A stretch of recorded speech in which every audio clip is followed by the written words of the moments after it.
اسلام آباد پاکستان میں 5 سالوں میں ٹریفک حادثات میں خطرناک اضافہ دیکھنے کو ملا ہے۔ ملک میں 2019 سے اوسطاً 1101 ٹریفک حادثات میں 24 افراد ہلاک ہو رہے ہیں۔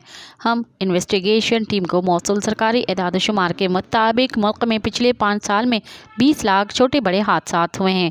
ان حادثات میں مجموعی طور پر 44,600 ہلاکتیں جبکہ 25 لاکھ افراد زخمی ہوئے۔ اعداد و شمار کے مطابق ملک بھر میں 43,456 خطرناک حادثے کے مقدمات درج بھی کیے گئے ہیں، جبکہ ملک میں ٹریفک حادثات میں روزانہ 24 مسافر جان بحق اور جان کی بازی ہار جاتے ہیں۔ پچھلے 5 سال میں لاہور 8,67,000 حادثات کے ساتھ سر فہرست ہے۔